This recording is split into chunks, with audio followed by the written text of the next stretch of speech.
అమ్మా వావ్. చూడండి ఫ్రెండ్స్, ఈరోజు అయితే ఇంకా టమాటా పప్పు అలాగే ఆవకాయ పచ్చడి అనమాట. ఈరోజైతే మా మెనూ ఇలా ఉందన్నమాట. మీరేం వంట చేసుకున్నారో నాకు కామెంట్ చేయండి, ఓకేనా? ఓకే ఫ్రెండ్స్, చూసిరా ఇంకా ఆకలి అయితే అవుతుంది. మధ్యాహ్నము లంచ్ టైం కూడా అయిపోతుంది, తినేద్దాము. చాలా చాలా ఆకలి అవుతుంది. నేనైతే ఇంకా వీడియోస్ చేద్దామని అయితే రెడీ అయిపోయినా ఫ్రెండ్స్. ఎందుకంటే ఈ మధ్యలో కూడా నేను చాలా అసలు ఆపించాను. ఆ వీడియోస్ కూడా అసలు ఎత్తలేను. ఆ వీడియోస్ కూడా కంటిన్యూ చేయడానికి ట్రై చేస్తాను ఫ్రెండ్స్. ఎందుకంటే ఎండాకాలం కదా ఫ్రెండ్స్, అస్సలు ఒప్పుకున్నట్లేదు అన్నమాట. డిహైడ్రేషన్కు గురైపోతున్నాను.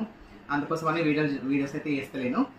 ఇంకా నా కూరలు అయితే ఇంకా టమాటా పప్పు వేసింది. ఎలా ఉందో చూద్దాం టేస్ట్.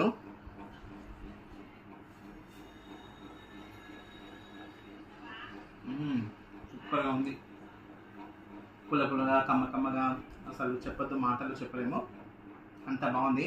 ఎంతైనా టమాటా పప్పు కానీ అసలు ఆ పప్పులు అంటేనే సూపర్.